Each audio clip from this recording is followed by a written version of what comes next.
There's a moment that comes right before quitting. A moment when disbelief begins to creep in. It's quiet at first, and then it gets overwhelming, until doubt grows louder than your heartbeat. It's when the mind starts building a case against you, one convincing argument after another. 1. The distance is unreasonable. 2. The heat is punishing. 3. Your legs are too tired, and it will only get worse.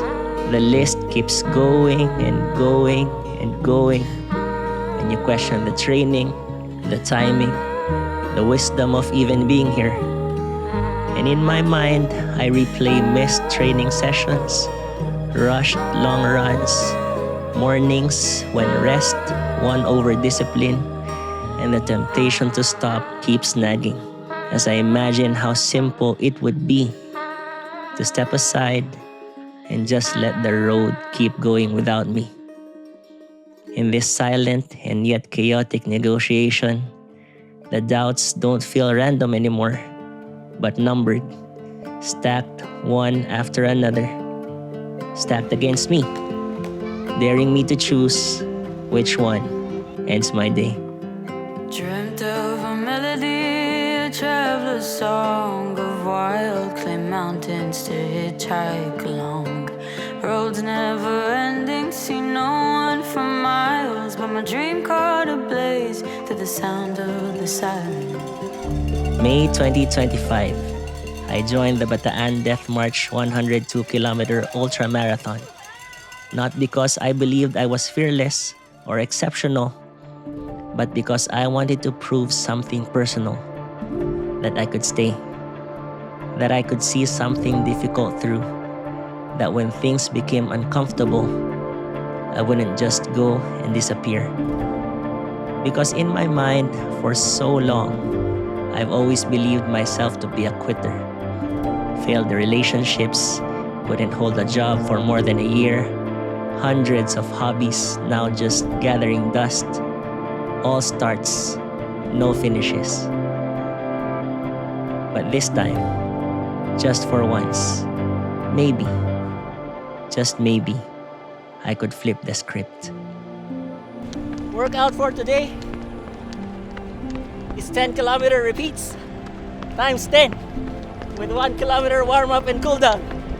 Let's go! As I tackled the road, doubt stayed close. My body negotiated with my mind at every turn, Doesn't hurt to walk a bit. offering compromises, excuses, warnings. Slow down. Stop here. Save it for later. But even with doubt present, even while my body argued, I chose to move forward anyway. And in doing so, I learned something so simple and cliche, but just as powerful. Moving forward amidst doubt isn't a waste of time. Progress, no matter how small, is an act of belief.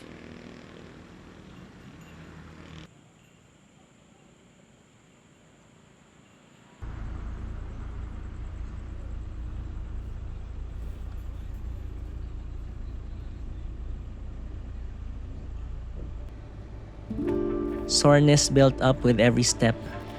Muscles grew tighter. Breathing was getting heavier. And it was super scary how quitting was starting to sound more and more reasonable. Before injury, before disappointment, before the race stripped me down to something I wasn't ready to face. Old memories surfaced of hard things once started and quietly abandoned when they demanded more than adrenaline and excitement. Every reason to stop made sense. And yet, I kept moving, slowly, reluctantly, one step at a time. The progress was barely visible, but motion itself became resistance. With each step, doubt lost a little ground. Confidence didn't arrive dramatically, but much like doubt, it too crept in, carried by movement.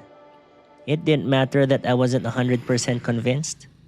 but that I believed just enough to take the next step. Sunrise is coming!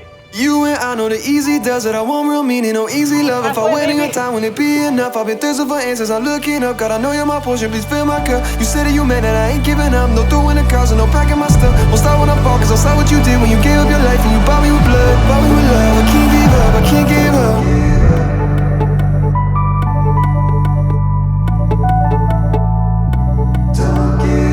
Yeah, you say your plans for me, turn my mess to a melody. You got good plans for me. I know what my stance will be. I got strength cause you stand for me. Yeah, you got good plans for me. Sun is almost out. The race just started, baby.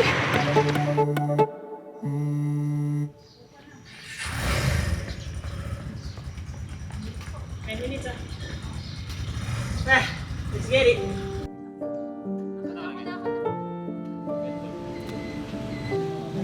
Yay, marathon training! Let's go!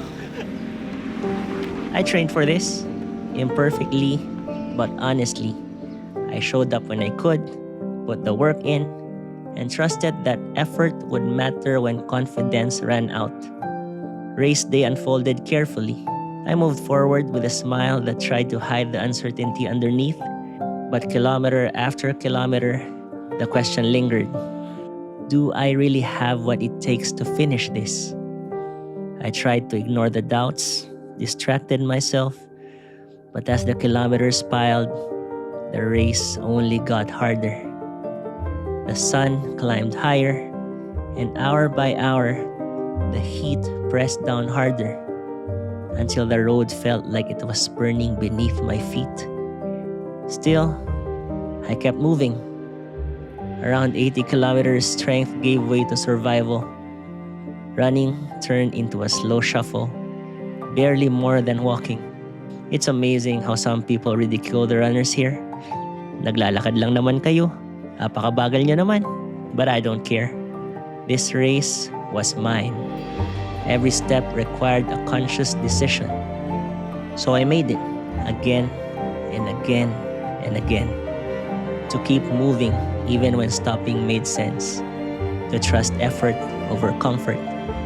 To choose progress over pride. To listen to pain without letting it decide. To believe that slow was still forward. To stay present instead of thinking about how far was left. To honor the work already done, the distance already ran, and to finish what I started, even if it didn't look strong, fast, or pretty. As the finish line drew closer, doubt softened. What mattered most rose to the surface. Memories of friends who appeared along the way. Friends from my running journey who believed in me whether I finished or not. Kaya mo yan. Tama! Bakit ka nandito?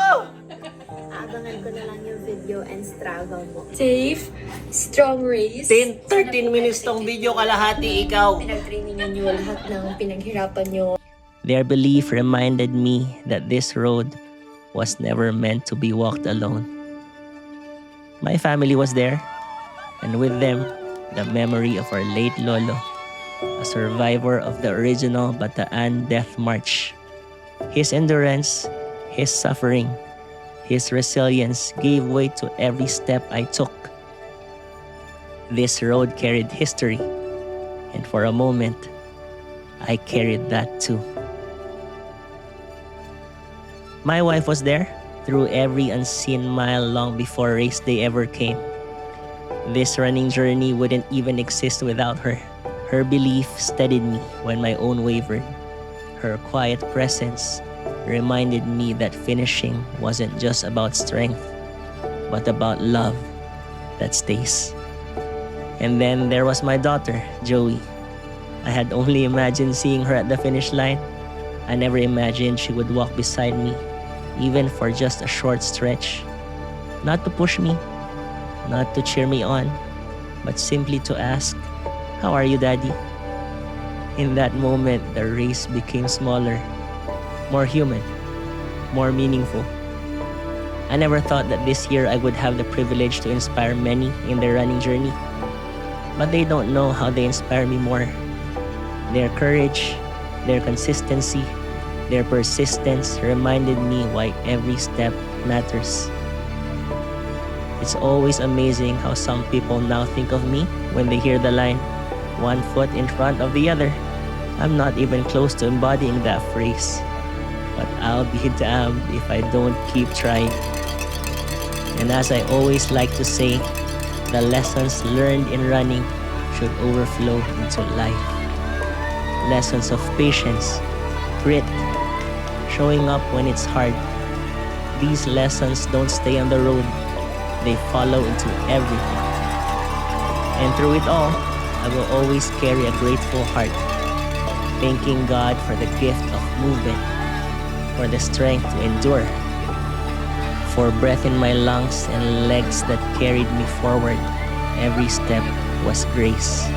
But after all that, while I acknowledge that this race is as profound and meaningful as it can be, in the end, it's just road that needed to be ran. Simple. And yet in that simplicity, everything is revealed. Who you are when no one is watching. Who you become when quitting makes sense. There were 100 reasons to stop, but there were more reasons to keep going.